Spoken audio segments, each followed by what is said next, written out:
नमस्ते, आपके साथ मैं हूं जयप्रकाश शर्मा। ब्रेक के बाद हम लौट आए तमाम खबरें और नई लेकर। सबसे पहले बात लखनऊ की करेंगे। आईएसआई की बड़ी साजिश का खुलासा हुआ। हनी ट्रैप में फंसाकर जासूस बनाने का खुलासा। फेसबुक पर लोगों को फंसा रही है महिला एजेंट। यूपी एटीएस ने किया बड़ी साजिश का खुलासा। दोस्ती के बाद ब्लैकमेल करती हैं आईएसआई की एजेंट। एटीएस ने गिरफ्तार किया था आईएसआई एजेंट शैलेश कुमार चौहान को। रिमांड पर लेकर पूछताछ कर रही है अब यूपी एटीएस। तो बड़ी खबर आपको बता दें, शैलेश को जब से पुलिस एटीएस ने गिरफ्तार किया तब से इस बात का खुलासा हुआ कि हनी ट्रैप में फंसाकर जासूस बनाने का खुलासा हुआ है। फेसबुक पर पहले आपको बता दें कि आईएसआई की महिला एजेंट पहले तो अच्छी अच्छी बातें करती हैं, फिर लोगों को हनी ट्रैप में फंसाती हैं और फिर उसके बाद ब्लैकमेल करना शुरू किया जाता है। ये आईएसआई ने अब एक नया साजिश रची, एक नई साजिश को अंजाम दे रही है आईएसआई की जो एजेंट है, और उसमें महिलाओं का इस्तेमाल किया जा रहा है। एटीएस ने गिरफ्तार किया था ISI agent Shailesh Kumar. Remand पर लेकर पूछताछ कर रही है यूपी एटीएस।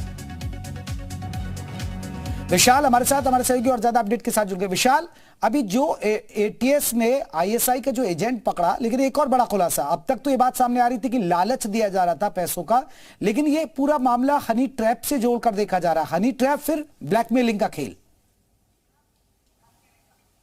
देखिए, बिल्कुल, चूंकि हनी ट्रैप के जरिए इससे पहले भी कई आईएसआई एजेंट्स बनाए गए हैं और जो आईएसआई के हैंडलर्स हैं वो हनी ट्रैप के जरिए ही तमाम लोगों को फंसा रहे हैं। उनको आईएसआई के लिए जासूसी करने के लिए बाकायदा जो है हनी ट्रैप के जरिए जाल में फंसाते हैं और उनको पैसे का लालच देते हैं। इसके साथ साथ कोई लड़की जो होती है जो हैंडलर के लिए काम करती है वो जो है बाकायदा आईएसआई एजेंट बनाने के लिए उन युवकों से संपर्क करती थी, उनका ब्रेन वॉश करती थी, और ये यूपी एटीएस ने शैलेश से पूछताछ में खुलासा किया। इससे पहले भी हनी ट्रैप के कई मामले आए जिसमें सेना के कई जो जवान हैं उनको जो है हनी ट्रैप के जरिए फंसाने की कोशिश आईएसआई ने की है। और अब आतंकी संगठन आईएसआई ने जो उत्तर प्रदेश में हनी ट्रैप का जो जाल है वो फैला रखा है, और यही वजह है कि यूपी एटीएस के हाथ में एक बड़ी जानकारी मिली है। लगातार अब शैलेश से पूछताछ में कई टिप ऑफ यूपी एटीएस को मिले और अब अन्य साथियों की तलाश भी यूपी एटीएस कर रहा है। यह भी कहा जा रहा है कि आईएसआई के जाल में कई और युवक फंसे हैं, हनी ट्रैप के जरिए इनको फंसाया जा रहा था। यहां तक कि शैलेश ने यह बताया था कि प्रीति नाम की एक हैंडलर जो है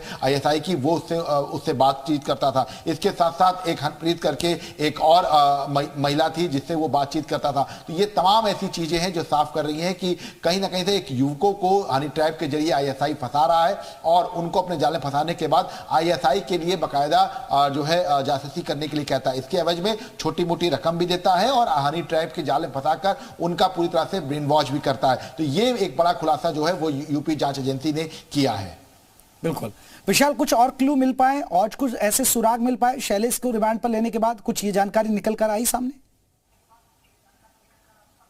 देखिए, शैलेश को चूंकि अब रिमांड पे लिया गया है तो उससे जो उसके संपर्क में तमाम और भी लोग थे, क्योंकि ये भी बताया जा रहा था कि अरुणाचल प्रदेश में रहा था, बाकायदा पोर्टर के तौर पर उसने काम किया था 8-9 महीना। तो कहां पर रहा था, कैसे इनके संपर्क में आया, इसके साथ साथ कासगंज का रहने वाला था वो, वहां पर क्या उसने कुछ और लोगों को मदद की थी, कुछ और लोगों उसके को जो है ये कहा था कि आईएसआई के लिए काम करो, तुमको पैसे मिलेंगे। तो ये तमाम ऐसी चीजें हैं जिनके बारे में यूपी एटीएस रिमांड पर पूछताछ भी कर रही है। विशाल, आपका बहुत बहुत शुक्रिया तमाम अपडेट तक हम तक पहुंचाने के लिए।